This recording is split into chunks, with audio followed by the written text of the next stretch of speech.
Hey, yeah, you. How's your day actually going? Be honest. You look tired. I get it. Quick question. When did paying for coffee turn into a pop quiz? You tap your card and boom, add a tip? 20% for self-checkout? Now you're standing there like a hostage with a latte. It's not about $1. It's the pressure. The screen stares. The barista watches. The line breathes on your neck. Say no, you feel cheap. Say yes, your wallet cries.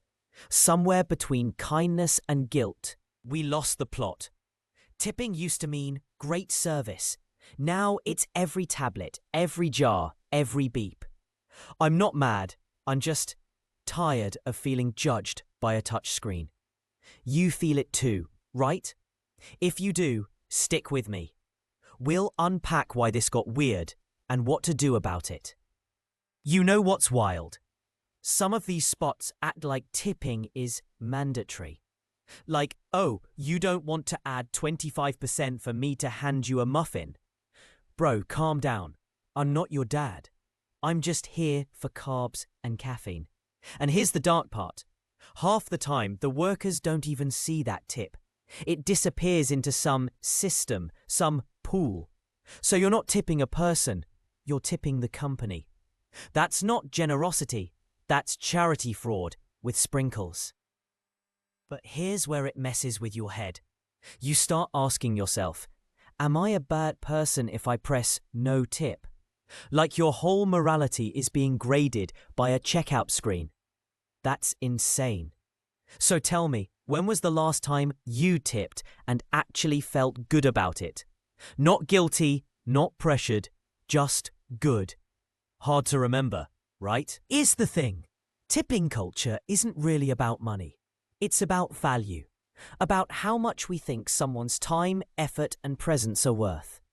But look around. We'll drop $7 on some flavored sugar water without thinking. Yet we hesitate on $1 for the human being standing in front of us. That says more about society than it does about us individually. And sometimes it feels like people don't even see the worker anymore. They see a uniform, a barcode, a transaction. Not a human who woke up early, fought traffic, and still showed up. That's why it stings. Because tipping isn't just a custom. It's a mirror. It shows us how quick we are to judge and how slow we are to appreciate. So maybe the real question isn't, do I tip or not? Maybe it's, do I still recognize people as people or just as service buttons? You ever notice how money's become a shortcut for humanity? Like, instead of respect, people throw cash. Instead of kindness, they swipe a card. It's almost like guilt is the new currency. We feel bad, so we tip. We don't feel connected, so we pay to look like we care. And that's the scary part, because deep down, it's not generosity. It's outsourcing empathy. Like, here's a couple bucks. Now I don't have to actually see you. That's why tipping culture feels so heavy. It's not just a transaction. It's a band-aid on a bigger wound. A wound where we've forgotten how to look each other in the eye and mean it. So yeah, you can tip, you can not tip. But the real poverty? That's when people stop being people and just become another screen you click through. Look man, I'm not preaching here.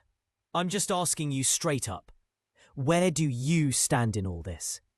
When you hand over money, do you feel connection or just relief? When someone serves you, do you see them or just the job they do? 'Cause I get it. Life's loud. Everyone's rushing, nobody's got time. But that's the trap. If we stop noticing each other, if we stop actually caring, then what are we even building? And maybe you're like me, sitting there, alone, overthinking all this, wondering if you're the crazy one for even caring. But maybe that's the only sane thing left, to still care when it's easier not to. So tell me, honestly, do you still see people as people, or just background noise in your own story? You ever feel like people don't measure worth in kindness anymore? It's all net worth, salary, flex. Like your humanity doesn't even register unless there's a price tag attached. Think about it. A broke man with a heart of gold, invisible. A rich man with a heart of stone, suddenly he's high value. And that's the sickness nobody talks about. We don't celebrate compassion, loyalty, or honesty. We celebrate bank accounts, as if empathy can be bought like a car or a watch. And the cruel part, even good people start believing it. They think, if I don't make money, maybe I don't matter. That's how the system wins. So yeah, maybe society's upside down, where the loudest voice is a dollar sign, and silence belongs to anyone who can't afford a stage. And then you got the girls, right? The ones who say they want a real man, but what they actually mean is a dude with Wi-Fi that reaches Monaco. They don't fall in love with people anymore. They fall in love with receipts. Show 'em a yacht, and suddenly you're soulmates. Show 'em a bus ticket, and suddenly you're invisible. It's wild, man. Beauty used to mean mystery, depth, character. Now it just means, how much can I trade my looks for? And don't get me wrong, I'm not even mad at them. I just find it hilarious watching somebody confuse attention for affection and a shopping spree for love. Like, if your heart can be bought at the mall, was it ever really a heart? Or just a coupon waiting to expire? You ever look at some of these girls and think, they're not even living their own lives anymore? They're like rental happiness, expensive decorations rich men borrow to forget how empty they really feel. It's not love, it's not connection, it's background music. They're just there to fill silence between deals and business calls. And the sad part? Most of them don't even notice. They think being someone's accessory is winning, like, congratulations, you're a designer handbag with a pulse. Cheap doesn't mean broke. Cheap means you gave away your soul for the smallest price. A weekend trip, a shiny bracelet, a fake promise of forever. And one day, when the lights go off and the party ends, they'll realize the truth. They were never partners, just toys in somebody else's toy box. Here's the punchline nobody likes to admit. After all the parties, the hotels, the fake smiles, silence is waiting. And silence doesn't lie. When the rich guy's done showing off, when the doll is no longer shiny enough, what's left? Two people who were never really people to each other. That's the curse of trading yourself cheap.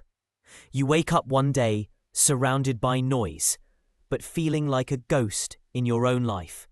And trust me, loneliness hits different when you sold yourself for attention. Because now you can't even blame the world. You chose it. You cashed your soul in for a temporary spotlight, and now you're stuck with the shadows it left behind. That's not living. That's existing on loan. Look, I don't know where you are right now. Maybe in your room, maybe on a bus, maybe just scrolling to kill time. But let me tell you something. The world's full of people selling themselves cheap and calling it success. Full of noise, full of glitter. But half of it's plastic and the other half is rented. And I'm not saying I'm better than them. Hell, I'm sitting here talking into a mic, alone, making jokes about ghosts in designer shoes. But at least I know what I am. At least I don't lie to myself. So here's my question to you, my friend. Do you actually know who you are? Or are you just another actor in someone else's show? Think about it. Because if you don't write your own story, somebody richer, louder, or faker will write it for you. And trust me, you won't like the ending. You feel that? That little knot in your stomach right now. That's not me talking. It's you realizing something's off. And I'm not here to fix it for you. I'm not some fake guru with a 10-step plan. I'm just a messed up guy spilling his thoughts into a mic. But here's the twist. Sometimes the most broken voices tell the clearest truths. Not because they're smarter, but because pain scrapes off the bullshit everyone else hides behind. And here's the ugly truth nobody wants to hear. Most people don't live, they just postpone dying. Wake up, scroll, work, pretend to laugh, crash into bed, repeat. And they call that life. But deep down, they're terrified of silence, because silence reminds them how empty they actually are. That's why they drown themselves in noise. Endless shows, fake friends, cheap thrills. It's not joy, it's anesthesia. And maybe I'm no different. Maybe this mic is just my drug. But at least I admit it. At least I don't dress it up and call it happiness. Let's cut the crap. You've been living on autopilot, haven't you? Scrolling, consuming, nodding along, like a background character in your own story. And the worst part, you already know it. You feel it every night before you sleep. That whisper in your head. Is this really it? Listen, no one's coming to save you. Not money, not love, not some magical breakthrough. It's on you. Always has been. So if you're waiting for a sign, this is it. This voice right now is the closest thing you're gonna get. Wake up before you rot in routine. I'll be real with you. Sometimes I hate doing this. Talking into a mic, spilling pieces of myself, because it feels like screaming into the void. But then I remember, someone out there, maybe you, needed to hear that they're not insane for feeling lost. And that's why I keep going. Not for fame, not for numbers, but because I know what it's like to feel invisible. So hear me now. If you've made it this far, don't just sit there like a ghost. Drop a like, hit subscribe, turn the bell on.